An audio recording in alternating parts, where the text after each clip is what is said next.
Folks, I felt like getting a little controversial today, so we are ranking every single Animal Crossing game. It's a very, very juicy topic. Welcome on in to the Mario Matter, your favorite Nintendo podcast, episode 160. I'm your host, Nintendo Switch 2 YouTuber EmSwizzle. It's a great time. We are officially in the spooky season, folks. It is October 4th as of posting. Round of applause for this time of year. It's beautiful. But let's run you through what is on today's show. First things first, our guest and I go over Nintendo news, or do we? There's actually no real news this week, so we did go over our first impressions on Mario Galaxy 1+2, the brand new Nintendo Switch remaster that released this week. We talk about that.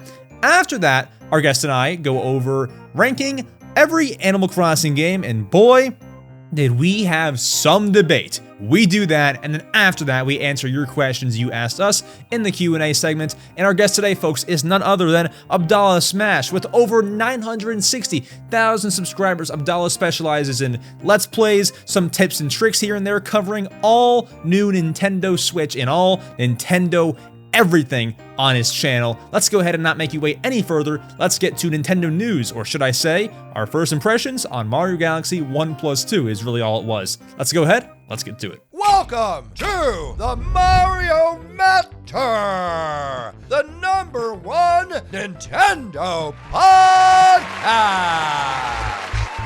Abdallah, your second time on the Mario Matter. How's it going, man? Hey, good dude. I'm so happy to be here. Thanks for having me. It's been a little bit, and I'm glad to hang out and chat some Mario and Nintendo with you. Of course, man. It's been almost a year to the day. We had you back on. We had you on to discuss the Switch 2 leaks last September. They ended up being real, so aged perfectly, aged very well. So. That's good fine news. Wine. I have to rewatch that episode to see what we were talking about. I'm wondering if I still had the same hot takes as I do right now. We will see if we have any more today. Abdallah, I would like to start with Nintendo news here, but Let's do it. I will be honest, there's not a whole lot of it, but we do have do I call this brand new? We have a newly released, can I even say that? Nintendo Switch title from Nintendo that released this week, Thursday, October 2nd. We have Super Mario Galaxy 1+2 re-released. Of course, we had Mario Galaxy 1 in the 3 All-Stars pack. Now we have both of them in one old pack. And that's kind of all the news I've been able to find. Unless you have other things we can discuss, I think we just spend this little segment here going over our first impressions. I know that you've been playing it a lot. Talk to me. You have it. $70, we got it. What are your thoughts so far? Of course, it's an old game, but playing it again, what do we think? Oh man, I literally just finished it. Like all 242 stars. That is a true 100% walkthrough. We just did it in literally 2 days. It was insane. It's definitely a masterpiece. It's like, that's the thing, right? It's you grab something that worked back in the day 15 years ago and you remake it. It's right. Easy. It literally prints money. The new added textures, HD, playing it on Switch 2, you get like 4K, all that other stuff. It's fine. It's great. Yeah. It's literally the exact same game. There's really not that much new content in it, which is kind of a bummer. But it's not necessarily a remaster. I would say it's just a port with like upscaled graphics. They didn't really add too much into it, Sure. Yeah, there's not a really whole lot to say. I mean, we can talk about the game, but it's also very, very old, so it might seem like kind of old talk.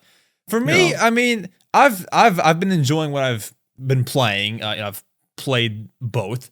I mean, where do you start? I mean, it looks beautiful. It's 4K now, which is great. That's the highest quality that we have. And listen, I'm trying to find more things to say, but it's Mario Galaxy again. Yeah. I mean, I've given my thoughts.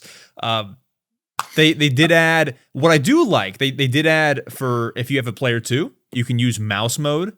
That's been kind of cool. But why?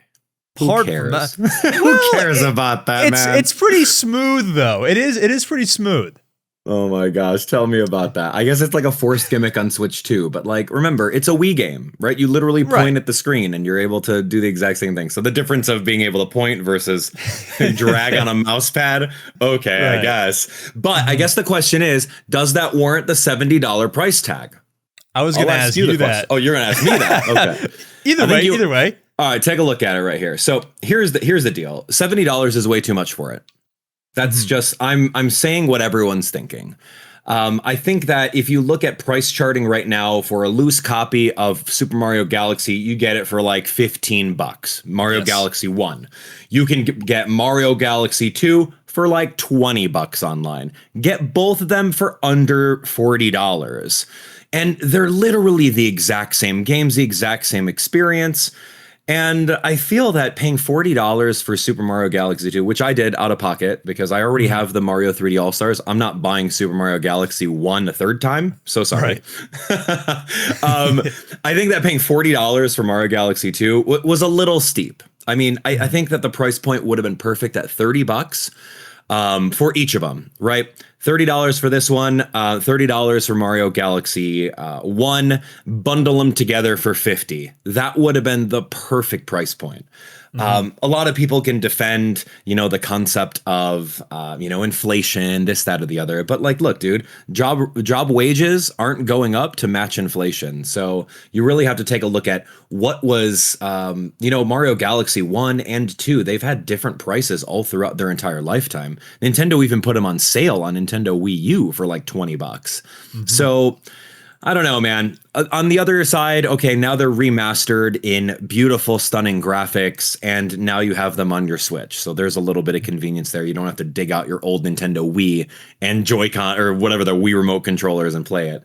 So it's kind of either or. If you've never experienced the game before, having them on a pack right now, I think is a little bit overpriced, but you're paying for that convenience of having it on Switch right now, where you can play it on your handheld, share it with your kids. Because maybe 15 years ago you were like a teenager and now you have kids and now you want to share that.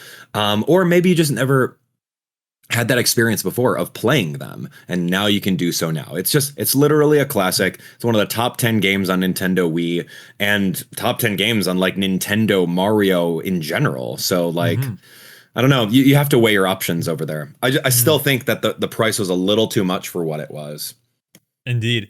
The price is a head scratcher for a bunch of reasons. I mean, you can probably buy a Wii for less than $70. I mean, if you find the right deal, and then buying the games comes after that. But also, I mean, I try to get myself to be like, $60 is fair, which I think that's where I stand, obviously. And what's weird is the only other, this was released for the Switch 1. The only other Switch game to cost that much from Nintendo was Tears of the Kingdom. I mean, that's just crazy that these are the same price. Yeah. What do you think of the concept? I don't stand with this, but I just have to throw it out that if you've never played these games before, 35 each, you buy them for 70 is fair for the experience. I don't know. I don't agree with that, but it's like, they're high quality games, 35 each. When you put it that way and someone's never played, it sounds fair, but like to us who have played, it doesn't feel fair.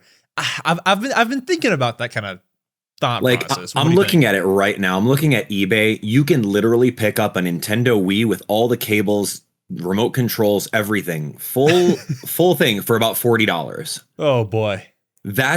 So put that into perspective. Yes, it's an older console. Sure, there's no HD. You may need a converter for an HDMI for your new TVs, whatever. But like you put that into perspective where the Wii has so many really, really cool games that we don't necessarily have on Switch right now. There's no Nintendo Switch Online Wii console, right? So I would honestly say you're better off buying a loose copy for $15 of Mario Galaxy 1, loose copy for $20 for Mario Galaxy 2, and the $40 Wii for right around the same price, and you'll be able to have that entire library of Wii games to get caught up on if you didn't play the Wii during that respective era. Like going that route, I would say is way better and more valuable than the pretty graphics on Switch 2. Throwing it out there, man. I don't know if it's a hot take. You tell me, man. No. I mean, if you buy a Wii for that price, you can play both games, and then everything else that comes with it, Wii Sports, Mario Bros. Wii, like everything. So I feel like if you're just trying to play the games, not really in the highest quality, that's the better move, if you don't have a Wii. Right. Can you recommend this? Is there any way that we can recommend the Switch copy over taking that Wii route? That's a good question. I mean, it's a beautiful game. Don't get me wrong. I literally spent like the last 20 hours playing it from start to finish to 100%ing it. It's a masterpiece. Like I'm not denying it. Would I recommend it? Yeah, sure. If you have the money. But like right now in the time of video gaming in Nintendo, it's video gaming is borderline becoming a luxury at this point. $70 games, $20 DLC packs, $500 console, and we're not even talking about plus tax, dude.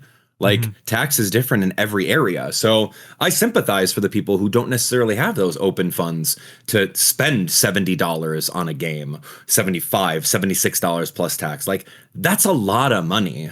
So is it worth it? If you have the money, go for it. If you want to be thrifty, I would say, take a look at the Wii route and just play the Wii game because it's literally the exact same thing. They had a couple of Storybook scenes.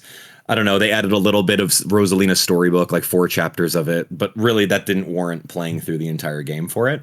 And then my only other note for the game, having played it for 20 plus hours, is that playing on a Switch 2 Pro controller with like the weird gyro where you're thinking that like this line is your little star pointer on screen and you have to do this, that's a nightmare. Like no one's going to want to play that way. I tried playing for the first hour and I'm like, no, I need the accuracy of the pointer on the screen. So then I went over to detached Joy-Con controller, right? Joy-Con 2 controller, tried that. And like, dude, it was also very bad, right? Like the way that the Wii remote worked back in the day was absolutely perfect. Wherever you were pointing, that was it, because it had the IR sensor on top of your TV or below the TV, and it knew where you were pointing based on that. That technology is not in this. It's kind of like guessing where you are. So any kind of subtle movements, like you're way off. So I found myself like resetting the pointer like every other like minute because it just wasn't accurate. So the controls were a little janky for me. Considering I've played the entire game on Wii and like that's really the true way of playing it. So that's what I was a little sad on. And there wasn't any options in the game for sensitivity on like the pointer either, which was, I don't know, it was kind of a miss, to be honest. But anyway, those are the only notes that I have on the game. Otherwise, it was a good game. A little overpriced, but good game. I felt that too, the whole motion control. I feel like a bunch of games have that. But if you can take anything from this conversation, you buy the Wii version, all right? That's our moral of the story here. We can go ahead and get to our next segment, which is one that a lot of people have asked me to do, and we have done in smaller capacities before, but never this in-depth and this fun, and with the guests too. We will be ranking every single Animal Crossing game. There's a lot of debate, a lot of controversy. Where do people rank these games? We're going to go ahead and do it on a tier list. We have rank S from rank, I believe, D. Let's go ahead, or maybe it's F. It might be F. Let's go ahead and get to it now. My friends, we are about to assemble a very controversial, maybe, tier list. Me and Abdallah, or Abdallah and I, to be more proper, will be ranking every Animal Crossing game from the GameCube Animal Crossing game, every spin-off in between, every game in between, all the way up to New Horizons. This does exclude any sort of variations like the Japanese version of the GameCube Animal Crossing. We're gonna leave off DLCs. I mean, we can like talk about them, but you know, we're gonna go with the core, with the released titles here. And to dive right into things, we have tiers. I was kind of wrong in the last segment. We have S being the best to D being the worst. We don't have F. We can go ahead and begin with Animal Crossing for the Nintendo GameCube. Abdallah, tell me, okay, so I guess how this will work, we will go back and forth, given our opinions, and we will hopefully land on a spot to rank these games. So, tell me your spiel, your thoughts on the Animal Crossing game for the Nintendo GameCube. Animal Crossing for GameCube, man, that was the jam. Okay, so before this, we have to establish if we're both competent judges. Yes. As in, we've played all of these games more than just an hour. I know I have. Like, I literally own every single one of these, and as Animal Crossing came out, as a Nintendo fan, I sunk hundreds of hours into all of them. Same here. So we're both competent judges, just so the audience knows, right? Because then you could just be like, oh, I enjoyed Animal Crossing New Horizons during the pandemic, and you don't know anything about the other ones. So we're just establishing that. All right, GameCube. Oh man, this was the first one, right? Minus the N64 one in Japan. This one was really great. I loved it. It had an NES emulator in it. You had you can go to Tom Nook, you can play Mario 1, you could play Duck Hunt, you could play like Balloon Fight. That was so much fun. The memory cards were a thing. I thought that was really interesting. Animal Crossing came with a physical memory card where you had to insert into the GameCube, save your town on it, and if you ever want to visit someone else's town, you pull your memory card out and bring it to a friend's. That was really interesting. I thought that it was a brand new concept of like unique holidays. There were events. Multiple players up in one town. You could have 4 people over there. When you finish paying off your entire loan from Tom Nook, you got a gold statue of yourself like right outside your house. That was so fun, man. It was literally the very first one, and I think that a lot of the Animal Crossing games built on it. But I think it was very groundbreaking. Endless charm. The NES games are really cool. And I think that the villagers were probably the best villagers in the entire series. Just throwing that out there. They didn't sound robotic. They were sassy. They took your stuff out of your pocket. They gambled with you. And if you lost, you lost bells or a piece of furniture. It was truly groundbreaking with that. So with that being said, I nominate Animal Crossing on GameCube 2001 to be in the A tier. What do you think? Okay. So I'll now give my little spiel. Animal Crossing GameCube, it's, Animal Crossing is my favorite series, but this game, not to age myself, is a little older than me. So I've spent my least amount of time here. So I'm going to give my short spiel. I've definitely played, my thing is this, I like the GameCube version of Animal Crossing, but I can't keep going back to it. I will say I still play my New Leaf Town, my City Folk Town pretty often. Like, I'll check in like monthly or so, if not more. The GameCube one, great for its time, I'm sure, but it's just it's like the one oddball for me. I don't know how to put that.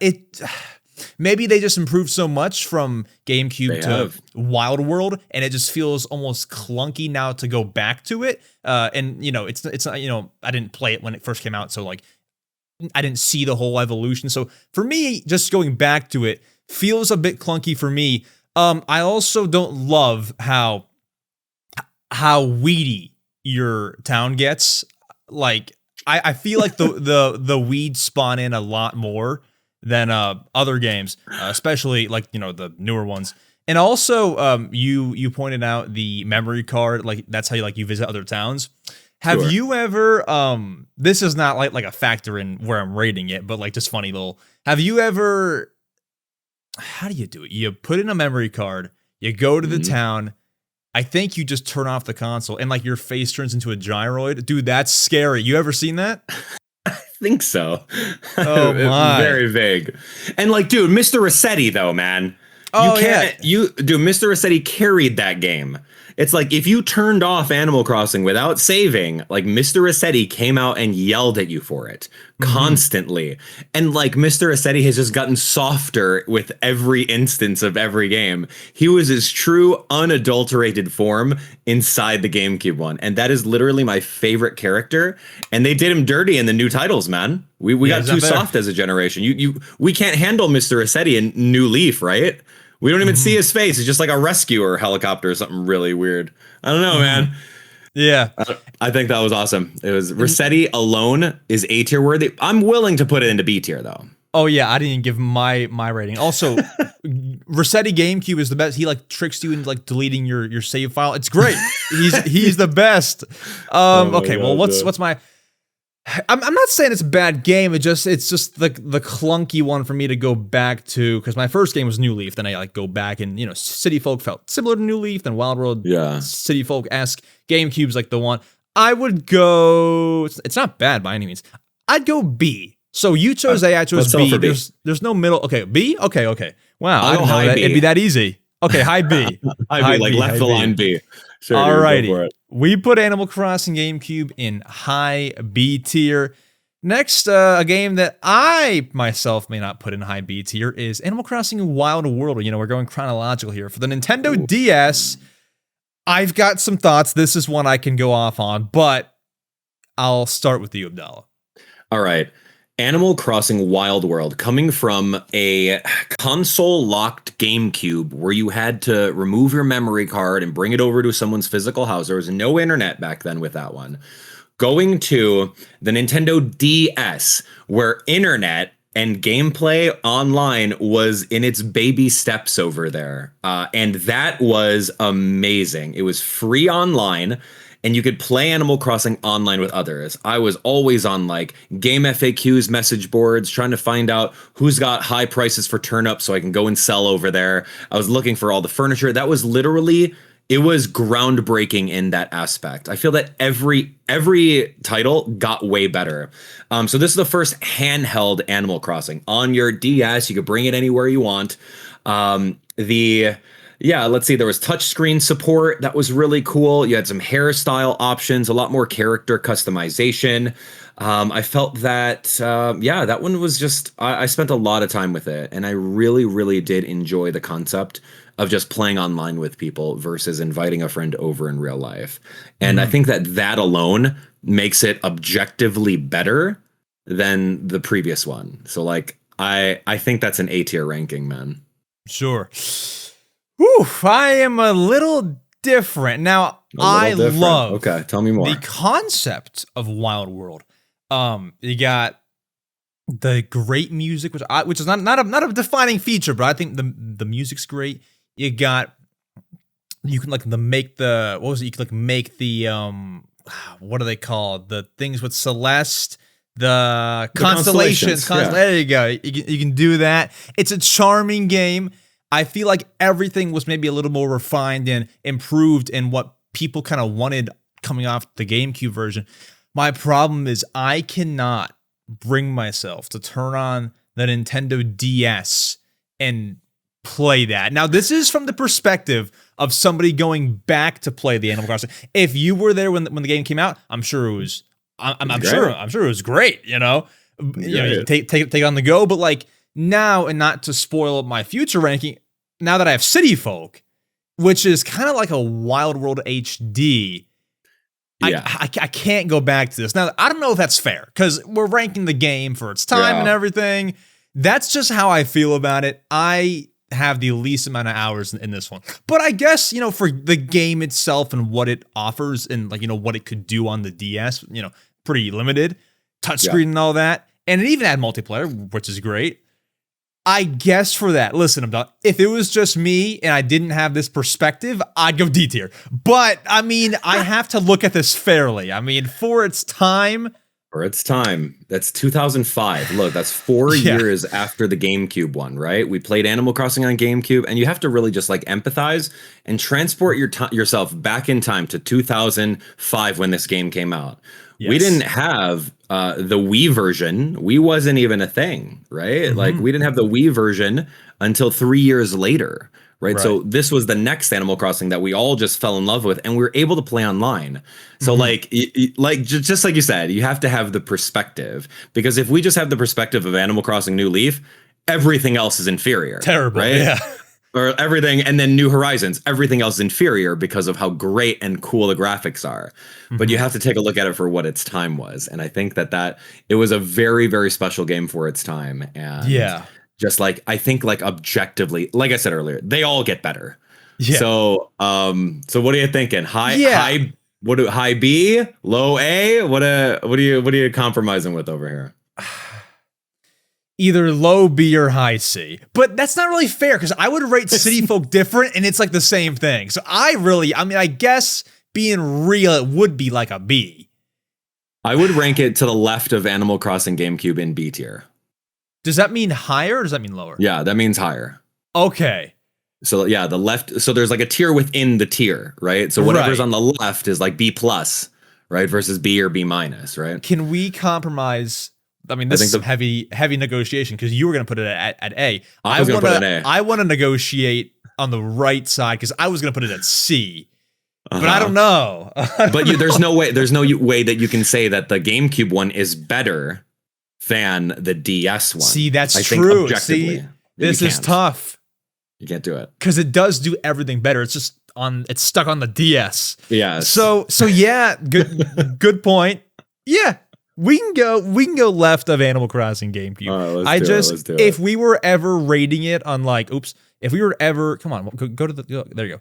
If we were ever rating it on just in general gameplay experience, I'm going to. Yes. I can't. No, that's true. Like, well, we have to establish that, right? If we're just talking about the experience, not innovation, not groundbreaking, not what it did for its time, then this tier would be completely different. Right. Way different. Right. And these would be in the bottom tier for sure. Yeah, definitely. Actually, there's only one game that holds the bottom tier, and we'll get to that soon. We will. I'm excited for that. Next up, Animal Crossing City Folk. Best way to put it, I feel like, would be Wild World HD. It's got the exact same music, a lot of the same concepts, same mechanics, most of the same thing. Just, hey, let's get Animal Crossing on Wii, I believe 3 years later. Thoughts on City Folk? Honestly, this one was one that I didn't play too much of on Wii. I was too busy playing all the Mario games and everything like that. I played a little bit of it. I didn't get to experience the Wii Speak microphone peripheral that was released with it. Never got to experience that. And that's sad because all the servers are shut down. We can't do anything with it. It's a glorified paperweight at this point. But that was pretty groundbreaking with it. The new feature of the City Hub was kind of cool. Right? We had Gracie, Red, Shampoodles. They were centralized in like the northern part, right? Like you walked up there, you took a bus, you took Captain's bus all the way up there. A lot of the holidays were brought back after being absent from Wild World, and just overall better graphics. But like, just like you said, I did think that it was literally copy paste of Animal Crossing Wild World. Like to an extent of just like, I am feeling this exact game. They just upscaled the graphics and just added a couple things. Yeah, I mean, you're the expert on this one. You seem to have some reservations on this game. So why don't you go ahead and tell me where you think this lands? I think, well, I'll tell you the grade last, but this is one of my favorite Animal Crossing games for a lot of reasons. Number one, I think it hits the balance with New Horizons and GameCube. Like, the villager sassiness, like it hits it right, has the right balance of sassiness. The gambling thing is still there if you, I think, do Halloween and maybe Festival. Those are right there. The way that the holidays work. Oh, by the way, I should have brought this up. Wild World has no holidays. Oh, shoot. That's not good. But either way, City Folk, I think, has great holidays. Great balance between villagers being sassy and them being not sassy. You know, hits it good. City Hub was great. I just love how you can like just get away from the town, and you know you can do that in New Horizons too. You can just get away and you can go to a Nook Mile Island. But I think this was different. I felt like it feels like a real thing. You know, you take a little bus or whatever and you go shopping. I liked that part of it. Apart from that, it's your Animal Crossing game. They added a ton more furniture from just, you know, the previous two. They have more space and more capacity to do all that kind of stuff. Music is still there, which I love. I think City Folk, and also your town doesn't get incredibly weedy. Brewster's there and high quality. It's just nice. It's just a good Animal Crossing game. They even like ran stories back in the day. You know, you would expect a game this good to get like some, you know, pretty good press. There's this one famous news story. I'm not sure if I call it famous, but like it was this lady and she was like reporting on games like Animal Crossing and like Club Penguin and Webkin, or maybe not Club Penguin, whatever. She was like, it was this bad news story. It was like strangers are on Animal Crossing and they're out to get you through the online multiplayer. I mean, it was just a popular thing, and that was a funny little news story back then. I'll put some pictures on screen. It was fun, and not that has to do with my rating. I'm just trying to like, you know, recall everything that happened in that time. Yeah. A grade for Animal Crossing City Folk, I'm going to go. It's tough because like it essentially is Wild World plus a city. I go A. Yeah. You go A. Okay.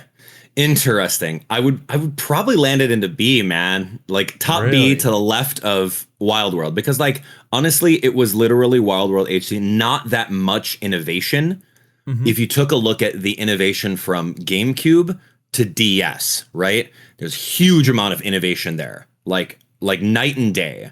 Yeah. But this one, it was almost like a side grade, outside of better graphics, and like the really only thing that was new about it was the town, like the city that you can go into. So like I think that's why I don't want to put it so high up. It was almost like a stopgap before the next instance of Animal Crossing, which we'll get into soon. But like whatever you want, man. I think B plus to the left of Animal Crossing Wild World, or A minus, whatever you want, man.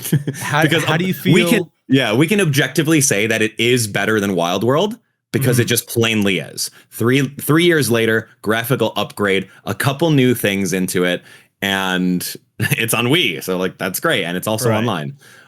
Whatever you want, man. Your choice. The return of holidays too can't be underlooked. Got the Halloween, got the Christmas, and Waterworld had none of it.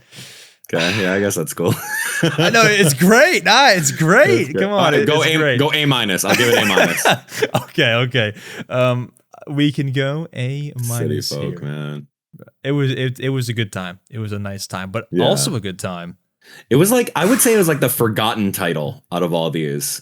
If you know all of, at least that's kind of how I feel. Like it was kind of that weird, in the middle, trying to work on other stuff while we wanted to still appease the Animal Crossing fans. Anyway, carry on. Yeah, carry on. Let's go. Who's next? Let's go. Animal Crossing New Leaf is next. Oh yeah. For the Nintendo 3DS, and I'm gonna contradict myself so much throughout this, but Abdallah, I would like to preface this segment.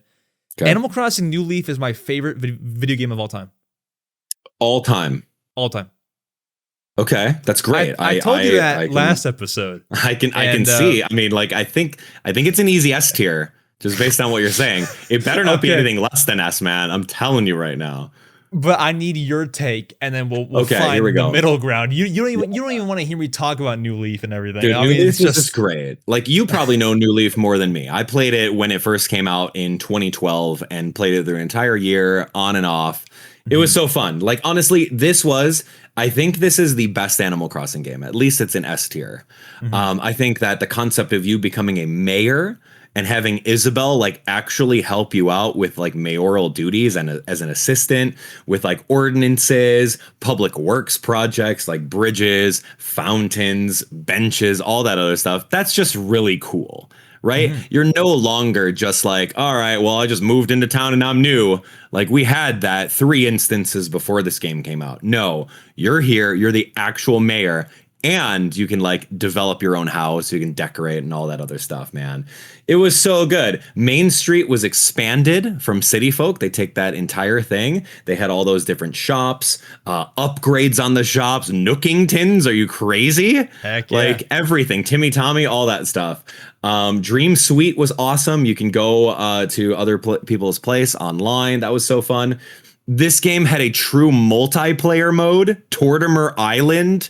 Dude, I'm telling you, man, there is no multiplayer mode, like a true multiplayer mode with actual games and things to do other than, I don't know, playing like musical toilets and running around in a corner or playing hide and seek, which everyone does. Right. That was so fun. I think the villager dialogue was a lot more personable. The emotional expressions were there. You can get like the emotes. Swimming and diving was a thing. Custom town tunes, flags, layouts. Man, I think the balance of freedom and charm was really there. You had real control over your stuff. You weren't necessarily a slave to Tom Nook. But the town still felt very, very alive. Villagers had witty, memorable dialogue that made them feel like actual friends. So cool. Tons of content throughout the entire lifespan of it, right? Didn't they have an update, like a welcome amiibo update? 2016. It's crazy. Like 4 years later, a huge update for the game. It's the most complete Animal Crossing until New Horizons came along, honestly. If you were to think about it. Yeah, easy S tier for me. Easy, if not the best Animal Crossing. We can agree. I was gonna give. What do you mean? What do I think? I'm just kidding. But it's tough for me to even point out things now because you just laid it out so perfectly. I mean, you hit every single thing. So I'll just touch on some of my favorite points. Of course, the audience has also heard me talk about New Leaf almost every episode, so I'll just rehash some of my favorite topics. Tortimer Island, I think, is the best thing that I can do nowadays. Like, if I'm playing New Leaf, servers are shut down, but like local play still works. If I'm playing New Leaf, we're going to Tortimer Island because that's like, I would call it a defining feature of the game. No other Animal Crossing game has had that. All the shops, beautiful. I mean, the amount of new NPCs they added, you got Shrunk, you got Reese and Cyrus were brand new, you got Kix. I mean, most of them, a lot of them, you don't see nowadays in New Horizons, but it felt more brand new. Yeah. And I'm going to touch on this now. The music is a favorite soundtrack.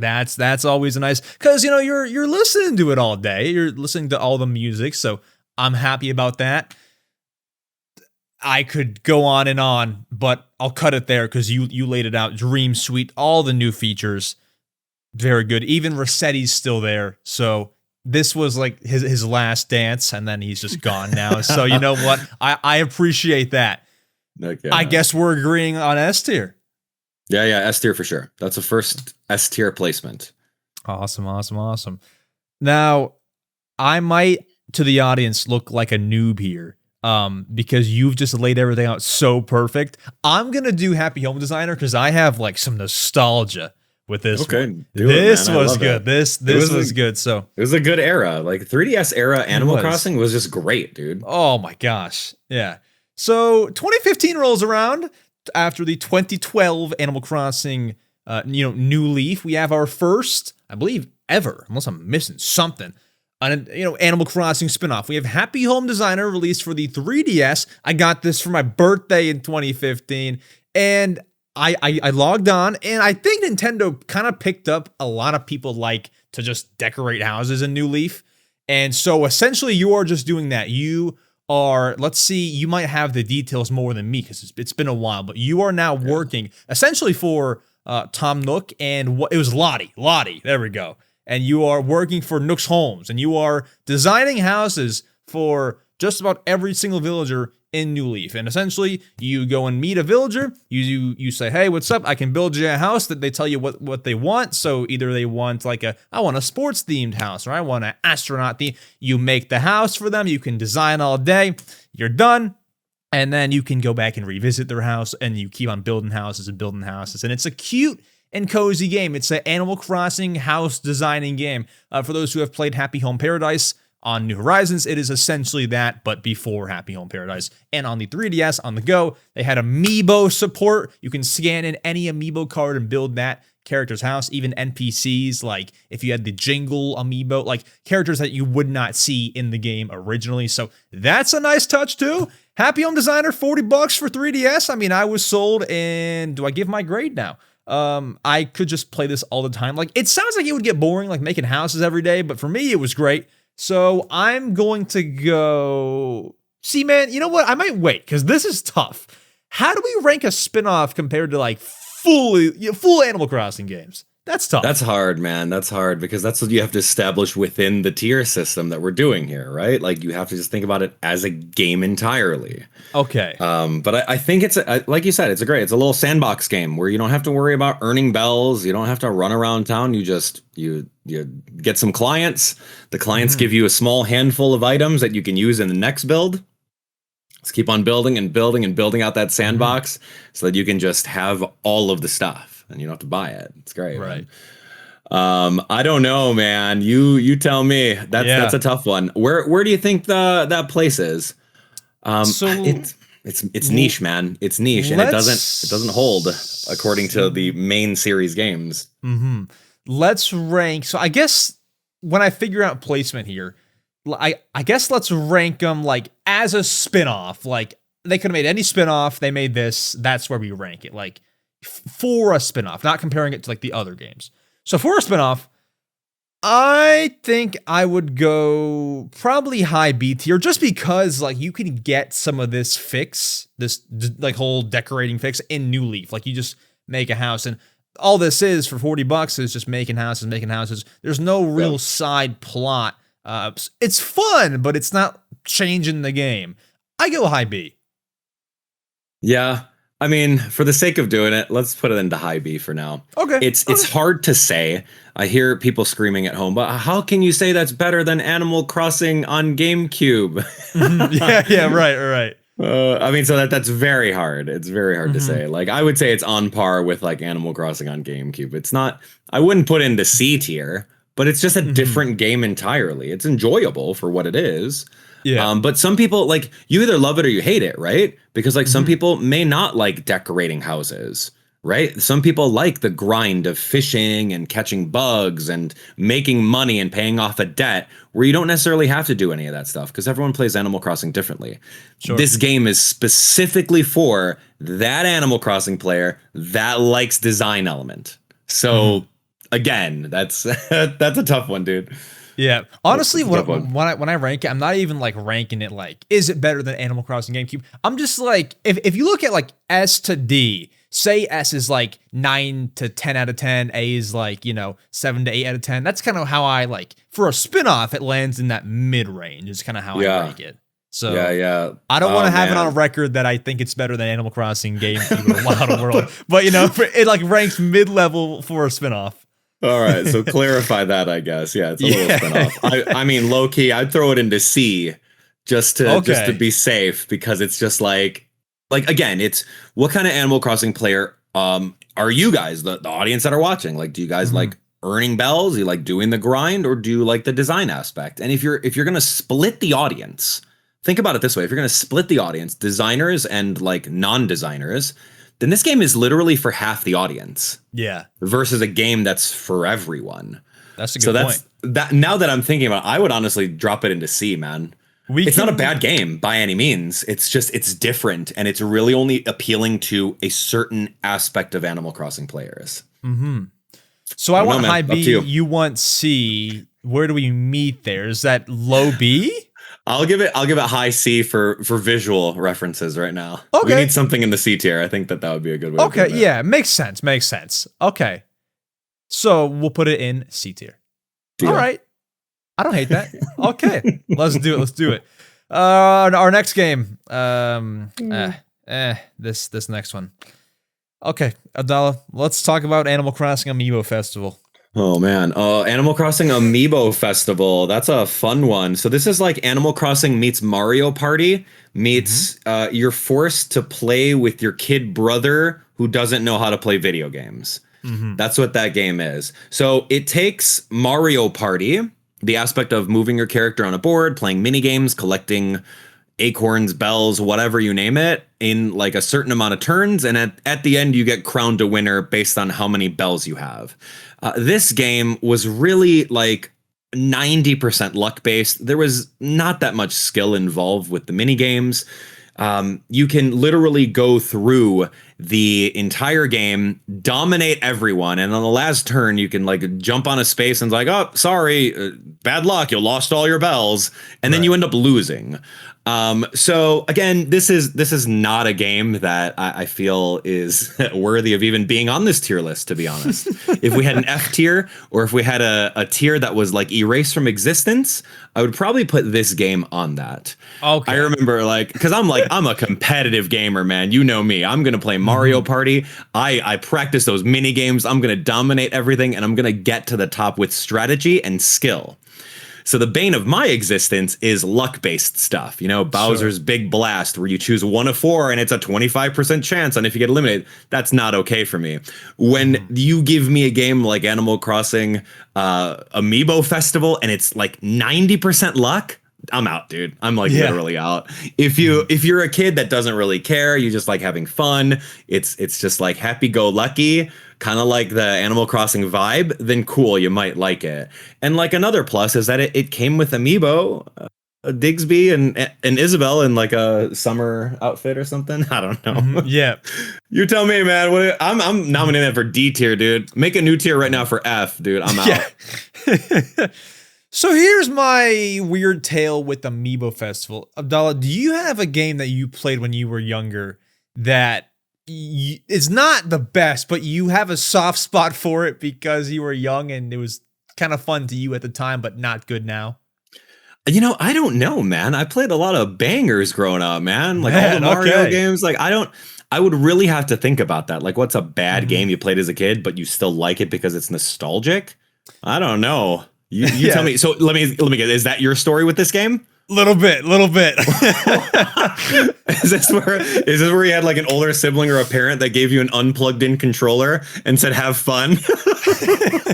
So I got it for my birthday, which is always going to set the stage for, okay, this game has to be good. Of course. So I open it up. I get the it's Isabel winter outfit and Digby. Okay. And then and then it came. You can't forget the 3 great amiibo cards. You got Rosie, Goldie, and oh god, this last one's gonna kill me. You got one more. I'm forgetting Doesn't it matter. now. Doesn't matter. So you get the nice starter pack. I boot up the board game.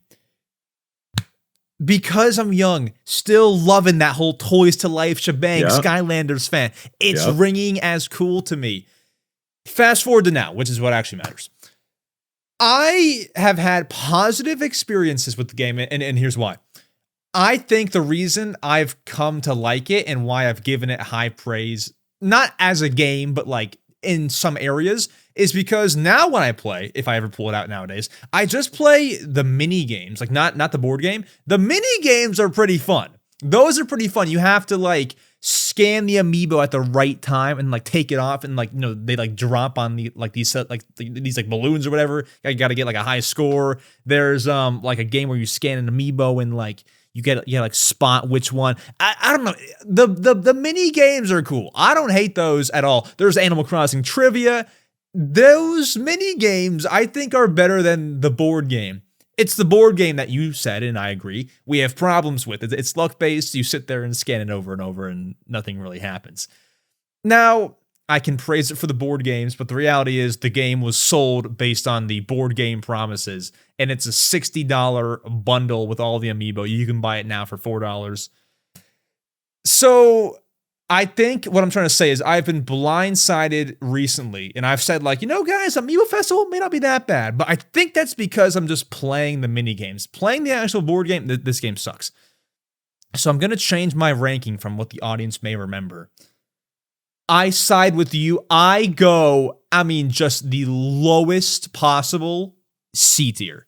Because the mini games be charming. Abdallah, the mini games are pretty. Bro, there's like 8 of them. There's 8. You have to unlock them. 8 mini games. Wow, dude, it's like charming. Okay. It's great.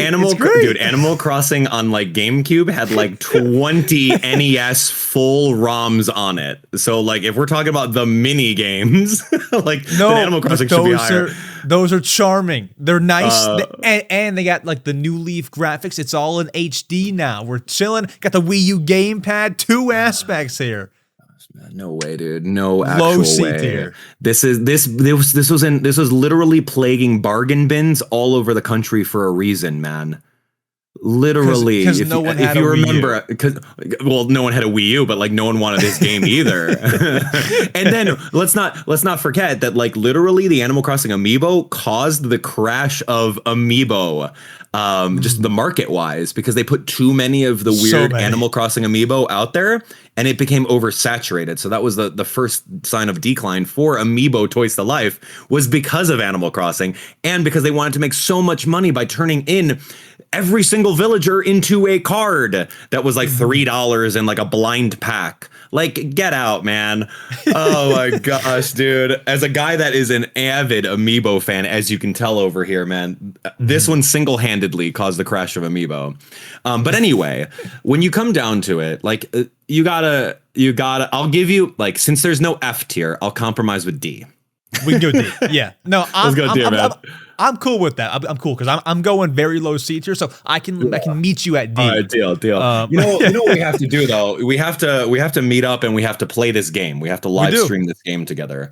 Because I would love to see what this game is, and I would love to either be proven right or completely be proven wrong that this game is really cool and you should find it online for $4.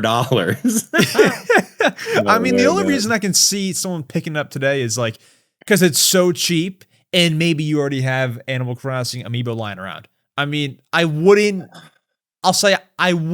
go and buy a bunch of Animal Crossing amiibo just to play this game.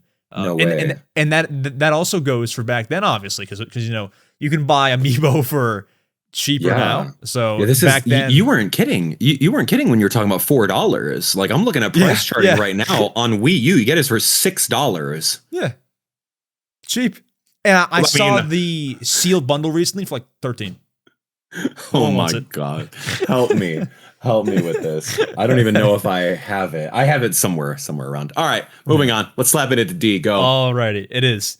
Let's go. Animal Crossing Pocket Camp, the mobile game that got partially shut down last year, but still kicks if you pay $10. Oh no, it's actually 20 now. It's $20 now on mobile, because it was 10 for like an early sale. Then it went up to 20 earlier this year. It's $20 now. Okay, and what is it? $20 like forever? Forever. For a $20 game now. It used to be free. Yes. Okay. I mean, honestly, I played this game when it first came out for like a good couple months, and it was pretty bare bones. I know it's been getting a lot of updates, more updates than New Horizons, that's for sure. So like, I think that's great. Cool. Microtransactions, if you're a fan of that stuff. But I guess what's groundbreaking about it is that now that we all have smartphones in our pocket, we don't have to lug around a bulky DS, a bulky 3DS, or anything like that at the time when this game came out. You have it on your phone, you can go over and fishing and catch bugs and do other things. I remember I didn't really like the gameplay. The gameplay wasn't like so much Animal Crossing. It felt like almost, I don't even remember. You tell me about this game. Sure. Yeah, tell me more. Honestly, gonna be tough for me too. I played the game, and what I got is essentially you own a little camping ground. Yeah. Right. Yeah.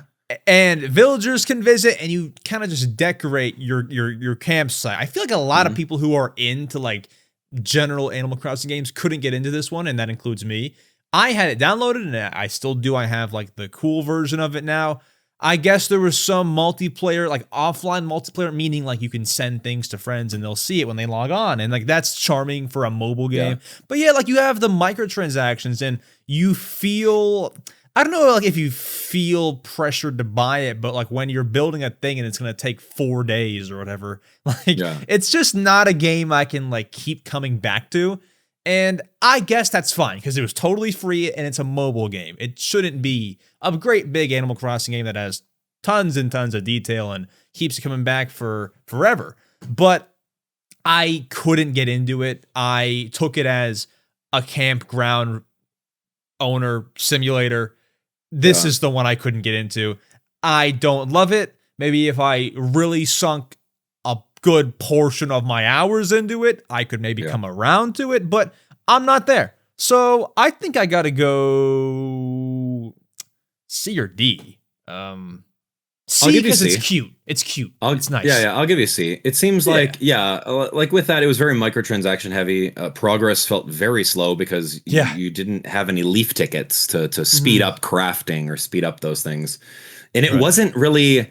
It wasn't an area that like you were a mayor. There wasn't anything like that. It was just kind of like a weird like camp spot. Yeah, like you're just there. Yeah, you're just there. Exactly. So it was, I don't know, man. Yeah, I mean, I'm sure people swear by this game, right? And like this has like the most furniture out of like a lot of the newer titles, doesn't it? Like with the updates and like they keep adding. They keep adding it, and then you have like there's a gotcha mechanic you can spend money on to get these little furniture pieces. I don't know. I had to tap out after like a month of playing it because it got really, really boring and repetitive. Because it was just like fetch and craft. Just like go over here, get these things, now craft this and give it to this animal.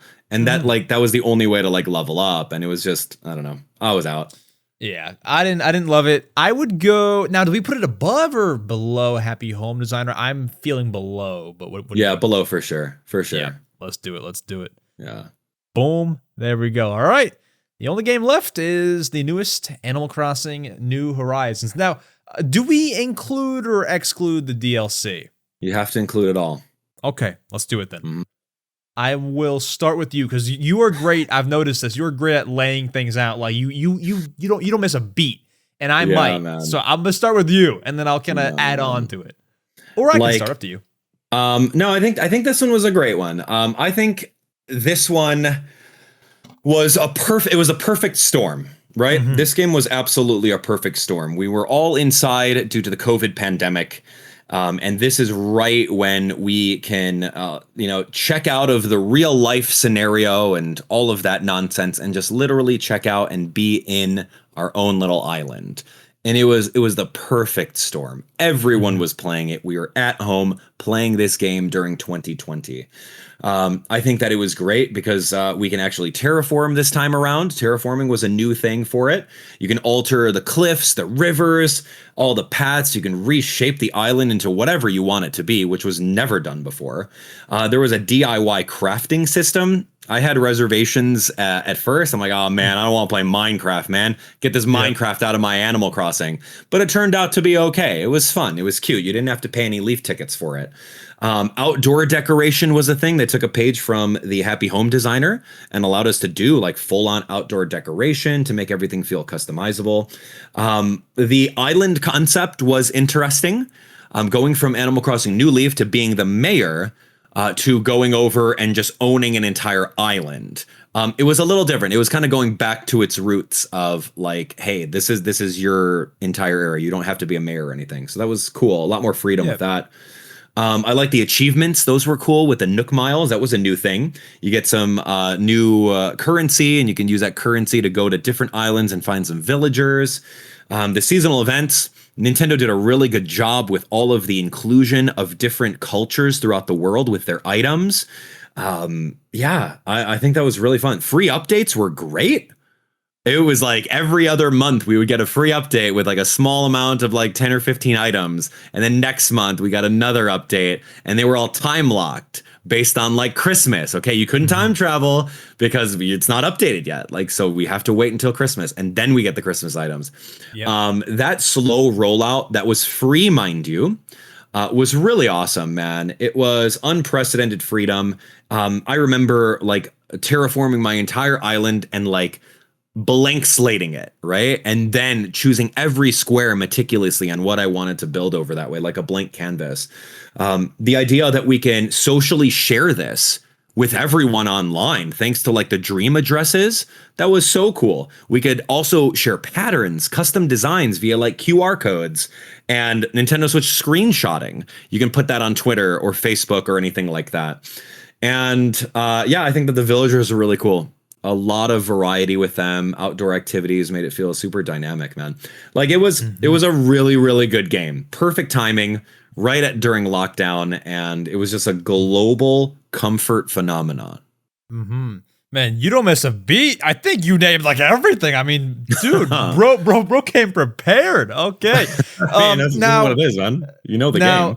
Let's ask a few questions here, because I want to determine. I feel like New Horizons was the most, can I say this, controversial after release in terms of the update rollout not having enough content. Because like it's missing some things that people loved about New Leaf, like a tour to Moore Island still is missing that. But just a bunch of different things. We didn't have Brewster, and that was like a big community thing for like the longest time. Like everyone was like, where's Brewster?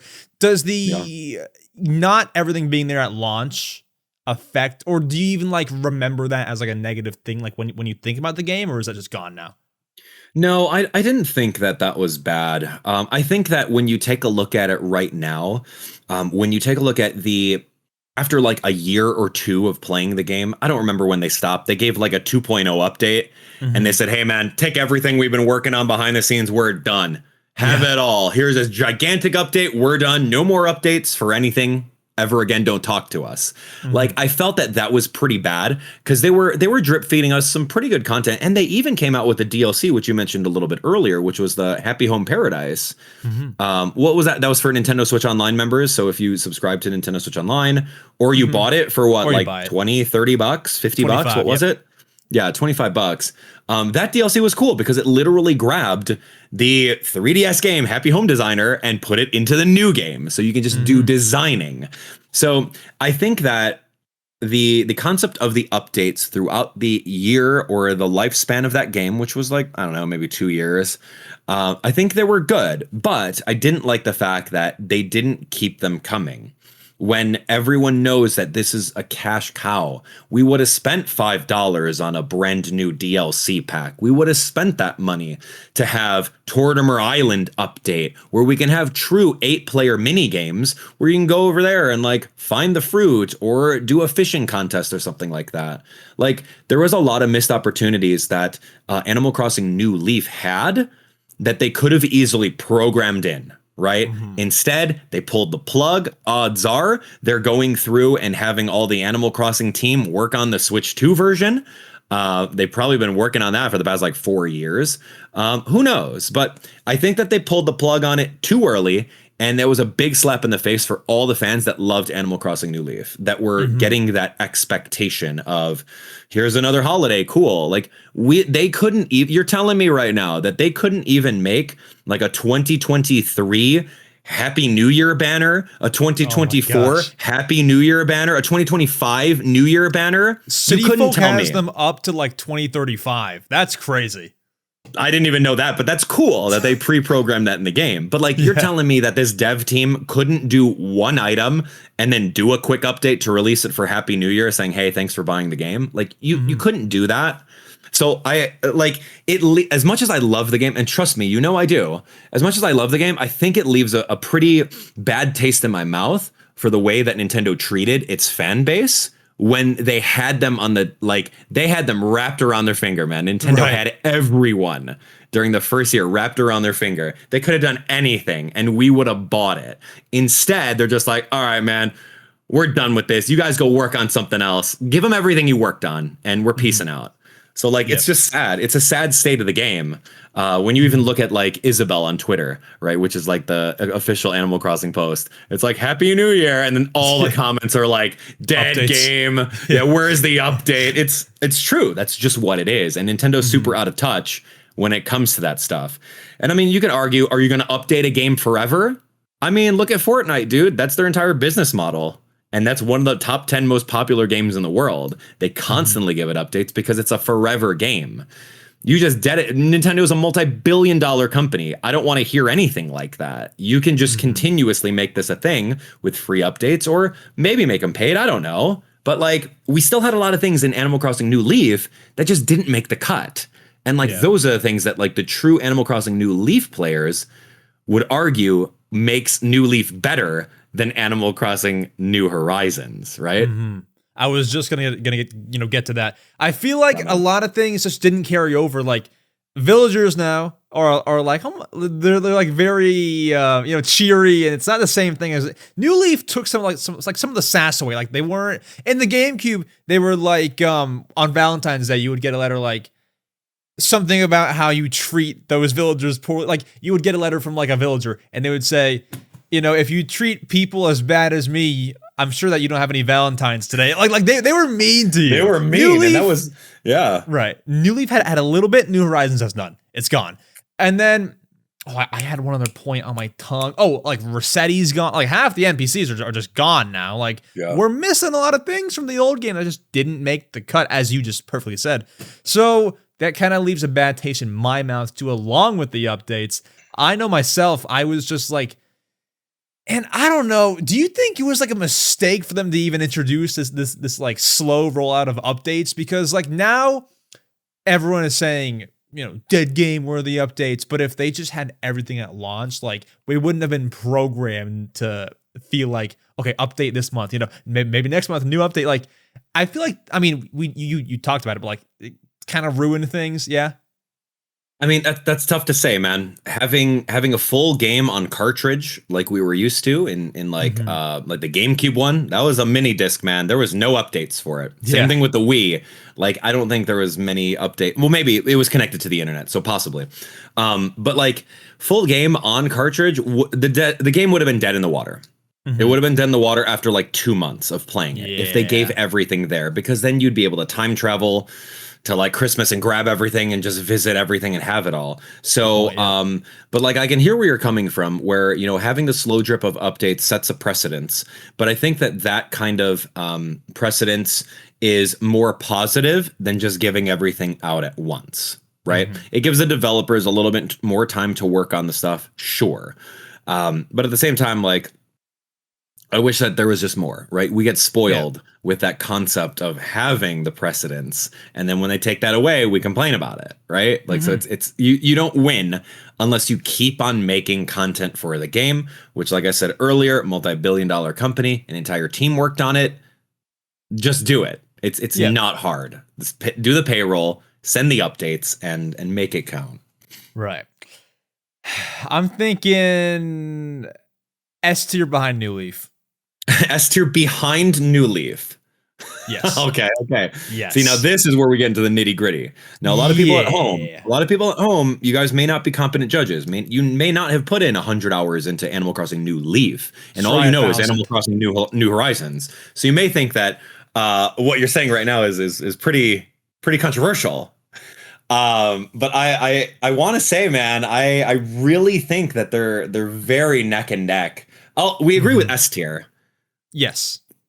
It's just where is the thing. I just feel like, you know, New Horizons obviously adds the more customization. You can put furniture outside for the first time, but it's like New Leaf, I think you could maybe play that longer, because in New Horizons, there's more, I think, opportunities than there were in New Leaf to like go to Treasure Island and just go get everything, or like there's, you know, I feel like there's more ways to just kind of burn out, whereas New Leaf was kind of a slower grind, and maybe that's more prone to people kind of being like, all right, screw this game.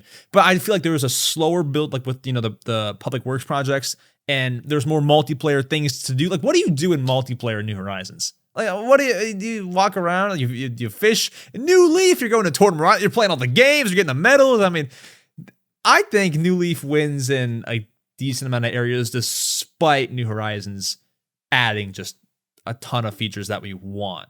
Tough. That's tough.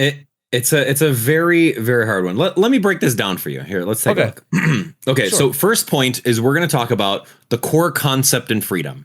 Let's see who's better, right? Okay. Core concept and freedom. You have Animal Crossing New Leaf. It is a town, and your role is a mayor, right? That's pretty much the game. You have the town. Animal Crossing New Horizons is a deserted island, and you're just a resident. But you have a lot more extensive freedom with terraforming and outdoor furniture layout and all that other stuff. So where do you think, who wins in that category? Well, when you put it like that with the terraforming, I guess you gotta give it to New Horizons. I'd like to see where you're going with this, though. I'm just because like we would have to give a point to which one's better for core concept. Like I mean that depends on the person, right? Do you just like the freedom to do whatever you want, or do you kind of like that guided mayoral role? Like I like structure. I'm more of a fan of structure than the creative and just like all the other side. So like I like that because you have meaningful choices, ordinances, and projects. I think that's better. Arguably, I think it's better than the maximum physical freedom that you can reshape everything. You know, it feels powerful, but less personal authority. You know what I mean? So I'm gonna let you call. What out of those, who's getting the point? Out of that, well, that's tough. That's tough. I mean, it's very opinion based. It's very because you know, like you just said, I take the freedom there. I would go New Horizons for that category. Do it. All right, New Horizons. All right, number 2, villagers and personality. Okay, that's another category. People love the villagers. You want to talk to them, right? You mentioned earlier that, you know, Animal Crossing New Leaf had a lot deeper AI that were witty, they were emotional. Yeah, but Animal Crossing New Horizons was very simplified. If you had two people that are the same, like grumpy, they would say the same things, man. Like, of course, great. So what do you think about that regarding villagers and personality? As far as what villager customization, is that even a thing? You can customize their clothes and furniture requests in both games. Give reactions. Gifts and stuff. Yeah. So that's kind of the same thing. But so where would you rank on that one? I would go New Leaf because of the sassiness, and also I think in New Leaf it's pretty rare I get the same thing said to me twice. In New Horizons, before, I'm not sure what update it was. Was it 2.0? Was it not? I think they 1000% like added more dialogue, like 100%. Because back in the day, like launch, I would get the same thing said to me like over and over, but they added more, and like there were some lines because I was very tuned in to Animal Crossing back in the day. Like I noticed when brand new line, I've never seen anyone say that to me before. In my town, so like they added new dialogue. I think new Leaf I think would get it just because the sassiness, and I once again rarely ever see the same thing said to me twice. So I go New Leaf. So New Leaf wins. 1-1 here. Are 1-1. Okay, let's talk about overall gameplay systems here. So, like features, for example, public works projects in Animal Crossing New Leaf. That was a thing. That was a major category, right? Not apparent in Animal Crossing New Horizons. DIY crafting is another category. Very limited in New Leaf, but that was a core feature in Animal Crossing New Horizons. Let's talk about the shops and the overall economy, right? Dude, the shop in Animal Crossing New Leaf, way better. Yeah. Right. Can we agree on that? Because it was like Nookingtons, like 100%, like a third floor, second floor. I don't even remember. And also, there were like 4 upgrades to that store, and in New Horizons, there's 1 upgrade for Nook's Cranny. Right. Okay. Core gameplay mechanics of events and holidays, kind of tie, I would say so. Yeah. New Leaf better. Because in Toy Day and New Horizons, Jingle gives you the bag of gifts and you just go hand them out. In New Leaf, you had to get hints all month and then figure out which gift was whose. I think it had more like thinking. A little bit more. Yeah. Okay. So a little bit better, a little varied, a little bit more varied than just like, here's the most basic version of it and you go, okay. Right. And then multiplayer is another gameplay system over here. They both had multiplayer. They both had like co-op on an island. Animal Crossing, how many people can you have on your island in New Leaf? 4? I never actually had the max, but I feel like 4. I don't know, maybe. But then you could have like what, 8 total in New Horizons. Yep. But then also online, remember we had the mini games in Tortimer. In the Tortimer Island. So I think New Leaf wins this one, regardless. It's quality over quantity. Right. So with that being said, with gameplay systems, what are we thinking? Who wins that category? It's got to be New Leaf. Got to be New Leaf. Okay. So I'm going 2-1 New Leaf. 2-1 New Leaf.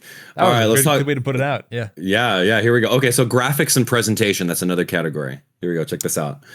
All right. So Animal Crossing New Leaf versus Animal Crossing New Horizons. Graphics, cute, 3D, stylized. It's the same thing, but Animal Crossing New Horizons is visually better. It's on the Nintendo Switch. Right. Objectively.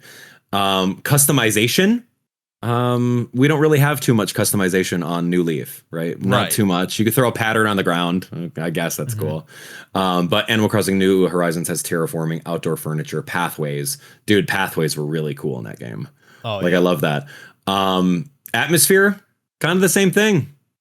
So I think there's an easy one for me, but like who wins graphics and presentation wise? That's got to be New Horizons. Yes, it is. Exactly. Now we're 2-2. All right, man. Okay, so here we go. Last one, the tiebreaker. Accessibility and modern features. I got this all planned out, man. Watch. Well, yeah, I'm seeing this. Okay, here we go. Console portability. They're both portable. You can play the DS and you can play the Switch. One might say that 3DS is a little bit smaller. Fit it into a back pocket versus the Switch is kind of bulky. But you do have the Switch Lite in case you bought one of those. Quality of life. Yeah. Quality of life in the game. 3DS didn't have so many quality of life, but like Animal Crossing New Horizons, they really improved a lot of quality of life, especially as like storage, catalogs, all the crafting, the menus. It was really good. It was an improvement objectively. What do we think about sharing and social? Very limited on New Leaf. You can't really share like a screenshot and post it on Twitter or anything like that. Unless you take your SD card out, put it in your computer, and then send it over. And we're going to do that. Yeah, we're going to do that. No, we're not. Dream addresses, custom design sharing, online visiting. Animal Crossing New Horizons win that aspect. Updates for Animal Crossing New Leaf. I mean, we had the big one, which was Welcome Amiibo, but that was pretty much it. Maybe there was a couple here and there within the lifespan. But Animal Crossing New Horizons definitely had a lot of free updates. Remember, we had the diving and swimming update. That was so cool. More villagers were available. Seasonal events, man. It's tough. So accessibility and modern features, man. What do you think? Who wins that one? It's tough to say modern features, because I mean, New Horizons is definitely going to have more of that when the 3DS couldn't connect to Twitter and all that and like share the screenshots as easy. It's a tough category. I mean, of course, I would say with accessibility and modern features, kind of like what we brought up, I think New Horizons wins, but I don't know if New Leaf even stood a chance in the category. That's kind of where I stand. And that's the objective truth about it. That's how you have to compare it, right? I guess so. Yeah, man, that's it, dude. And so, like, here's the thing, though, right? Like, overall, that was like 2 for Animal Crossing New Leaf and 3 for Horizons, right? Right. Those are the categories that I kind of thought of. But ultimately, at the end of the day, like, it's Animal Crossing New Leaf is loved for its depth and personality. Right? We love that game. Villagers feel alive. Being a mayor, you have power, and all of your choices actually matter, which was so fun. And Isabel actually did stuff other than just read announcements about her like sock behind the dryer like 25 times. Like, that was great, man. And so there's like a clear sense of progression in that game. It was like almost a story mode, right? Because you just kept on doing that. The only story mode in New Horizons was like, well, now we got to make like 10 houses for Nook at the beginning, right? And then once we finished that, it was kind of done. But Animal Crossing New Horizons were like, people love that freedom, right? Going online and seeing people spending 1,000 hours on their island, decorating it so decked out with the customization and polish of all the items, man. And like still to this day, I look at a piece of furniture, I'm like, I didn't even know you can spin that furniture around and like paint it some way and it looks like something else. Yeah. Like, I'm constantly surprised with that. So, you know, that concept along with terraforming and Dream Islands, it's good, dude. It's good. So like, what do you think right now? The verdict. They can never make me hate New Leaf. Yeah, I mean, no one's saying hate them, but there has to be an objective better one. I'm willing for the tier list to compromise and put New Horizons above because we're ranking on objective. But anybody asks my ranking, it's New Leaf over New Horizons.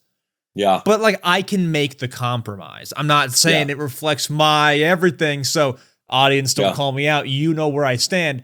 But for the tier list, for the joint tier, I can make the compromise. Yeah. I think we're on the same page. We're on the same page. I think objectively, New Horizons is the best Animal Crossing game. It has to be. Objectively. There's just so much, you know.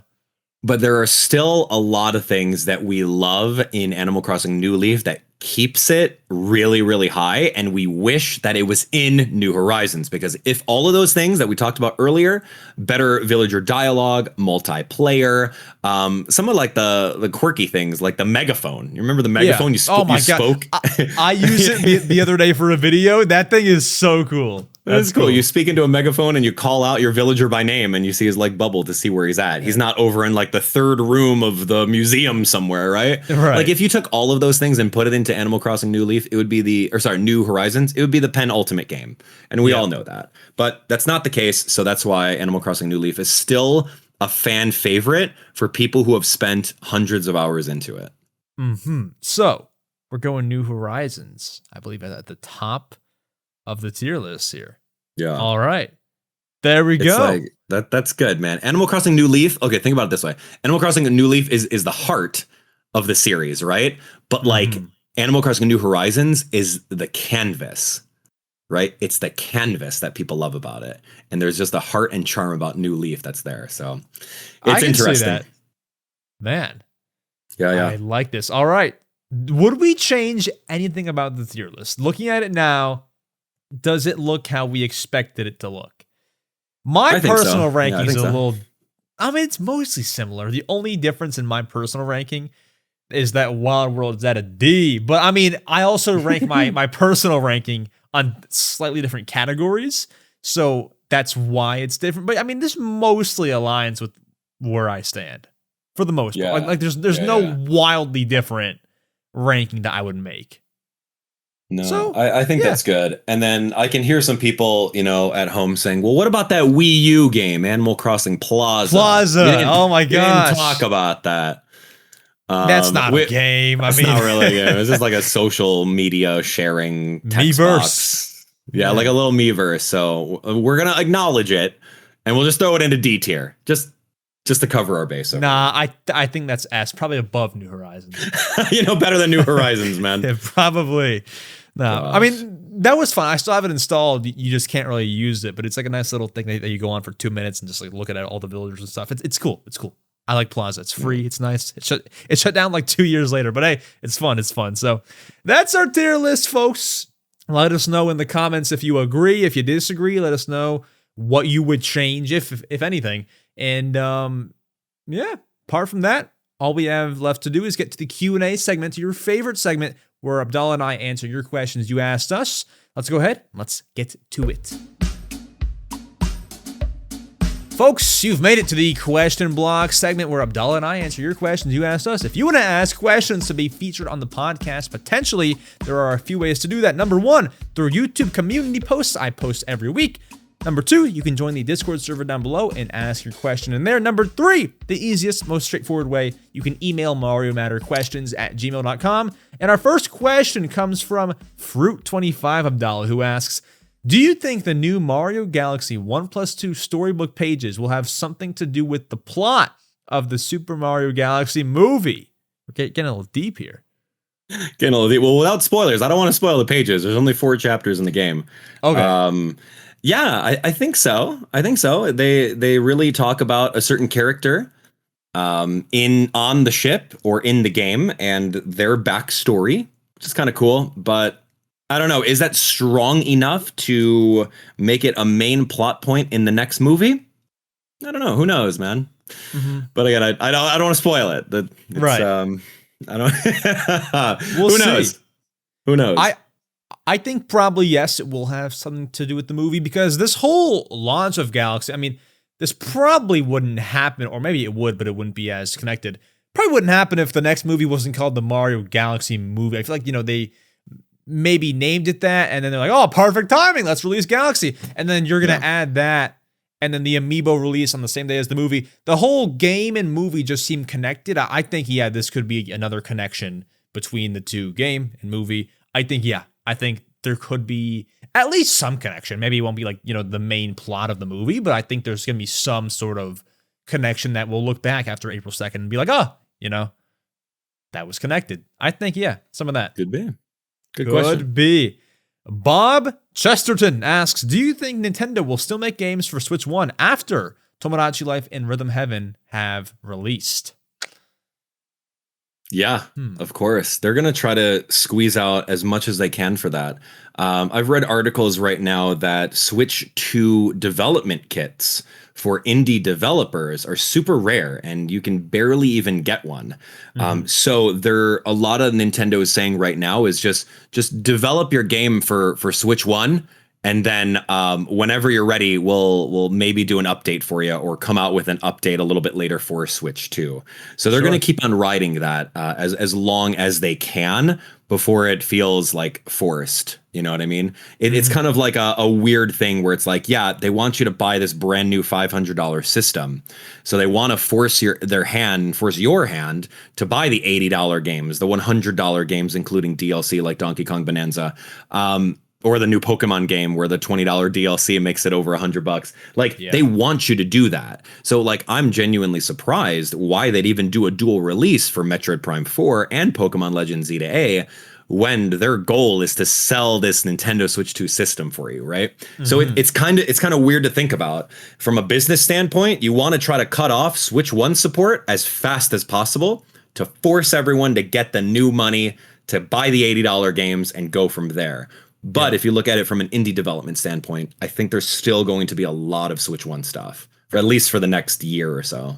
Definitely. What do you think? Even, I mean, from third party, a lot. Even something smaller like the PS3, when they changed from PS3 to PS4, PS3 games are coming out for a while after that. So Switch, being one of the best-selling consoles, will be no different. But for Nintendo, I think they'll keep going after Tomodachi Life and Rhythm Heaven. They'll have a couple more, but I don't think a lot more. I think, so Tomodachi next spring, say Rhythm Heaven, just for example, next summer, maybe. I don't know, maybe a game or two that fall of next year. I don't know after that, though. I mean, couple more, maybe in 2027. But at some point, you gotta cut it off in favor of Switch 2. I think by like early 2027 is when you'll see them stop. That's my guess. Because you gotta cut it at some point. You got to, man. You gotta make that money. Maybe Blog asks, do you think the Koopalings will appear in the Super Mario Galaxy movie? The Do you Koopalings. think so? Yeah, why not, man? Are they important to Mario Galaxy, though? No, I mean, when you think about Mario Galaxy, there's 0 Koopalings in that game, 1 and 2, right? It's really all about Rosalina and her journey with the Lumas, and, you know, finding out maybe like her origin story.